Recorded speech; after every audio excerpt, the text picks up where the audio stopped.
माँ, हाँ? मैं खेत में पानी खोल कर आता हूँ। अरे टॉर्च तो लेता जा बेटा, रात का समय है। ऊंचे रबर के जूते पहन कर जा। अरे माँ, मैं यूं गया और यूं आया।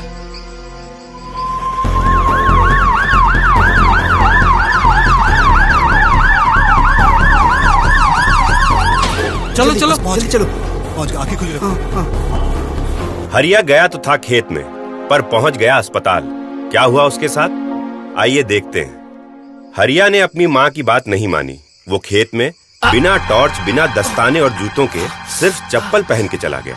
रात के अंधेरे में सांप पर पैर पड़ गया होगा और सांप ने अपने बचाव में उसे काट लिया। शुक्र है कि राकेश और उसका एक दोस्त, जो हरिया के ही गांव में रहते हैं, वहीं से अपनी बाइक से जा रहे थे। अरे कोई बचाओ! अरे कोई बचाओ! सांप ने काट लिया है मुझे। अरे हरिया, क्या हुआ?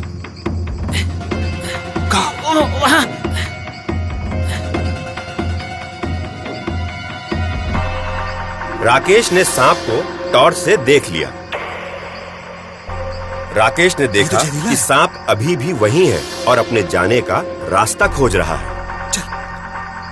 तभी राकेश हरिया को वहां से दूर ले गया ताकि सांप हरिया को दोबारा न काट सके। आराम से चलो चलो, जल्दी जल्दी संभालिए, आराम से पैर संभाल। अरे ये हरिया को क्या हुआ? अरे क्या हो गया है? ये चप्पल निकाल दो। निकाल के यहाँ कोई कपड़े से सांप की काटी हुई जगह को बांध दो। आप लोग पीछे आप लोग, इसका बेल्ट भी निकालना पड़ेगा। राकेश भैया, जख्म को ब्लेड से काट दो ताकि सांप का जहर शरीर से बाहर निकल जाए। अरे राकेश, खून चूसकर सांप का जहर बाहर निकालने की कोशिश करो।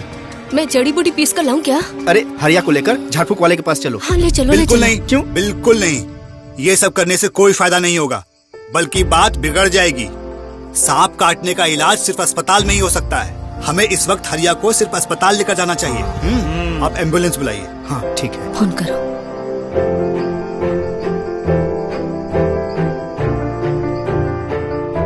ध्यान दें, सांप के काटने पर जख्म की जगह पर कुछ न करें।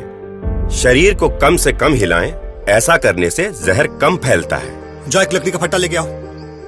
बस एक लकड़ी के फट्टे से उस अंग को सहारा दें, जिससे कि वो अंग हिल न सके। ऐसा करने से जहर कम फैलता है।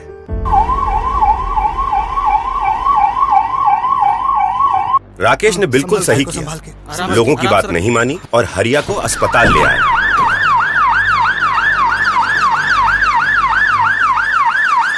मरीज को तुरंत अस्पताल ले जाना ही सही कदम है। सांपों के जहर को एंटी स्नेक वेनम इंजेक्शन खून में मिलकर खत्म कर देता है और इससे मरीज की जान बच सकती है। ये एंटी वेनम इंजेक्शन अस्पतालों में मिलता है।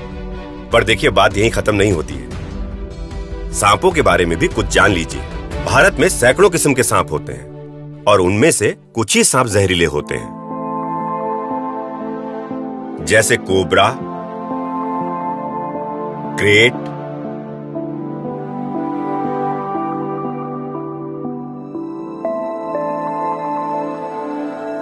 Saw scaled viper, Russell's wiper इत्यादि।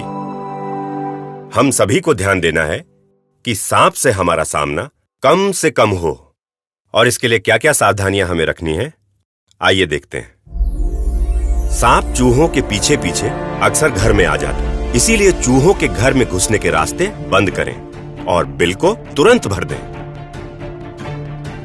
इसी तरह मुर्गे मुर्गियों को घर से दूरी पर रखें।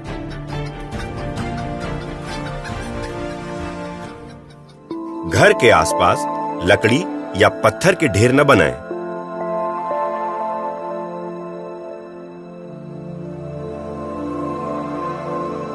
ढेर हैं तो वहां सावधानी से जाएं।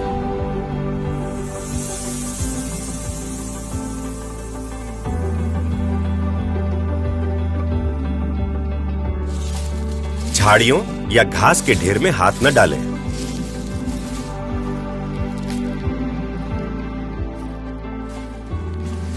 रास्तों से पत्ते हटाएं और उन्हें साफ रखें। बरसात और बाढ़ आने पर सांप अपने बिल से बाहर निकल आते हैं। सावधान रहें।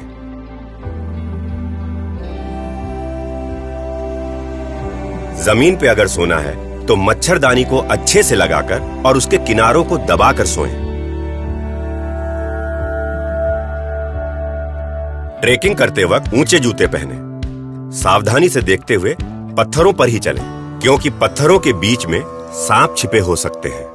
दिन हो या रात अपने खेत में दस्ताने और ऊंचे जूते यानी बूट्स पहनकर ही जाएं। सांप के सामने आते ही हम घबरा जाते हैं। हम कुछ सोच नहीं पाते, तो सबसे पहले घबराएं नहीं और शांत रहें। कभी भी सांप को छूने की कोशिश न करें। सांप को जाने का रास्ता दें। अगर सांप काट ले तो उसे मारे नहीं, जाने दें। उसे नुकसान पहुंचाने की कोशिश न करें और मरीज को जल्द से जल्द अस्पताल पहुंचाएं।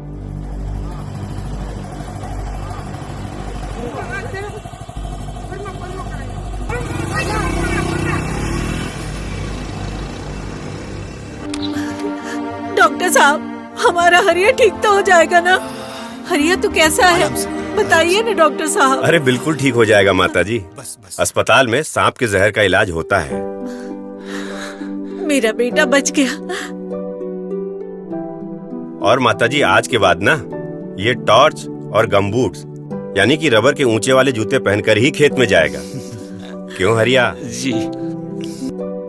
शुक्र है राकेश को सांप से संबंधित सारी जानकारियां थी। उसी की सूझबूझ की वजह से आज हरिया हमारे बीच बैठकर मुस्कुरा रहा है। तो आज की कहानी के नायक हैं राकेश। आप भी सांप से संबंधित इन जानकारियों को लोगों तक पहुंचाएं और ऐसी ही किसी कहानी के हीरो बन जाएं।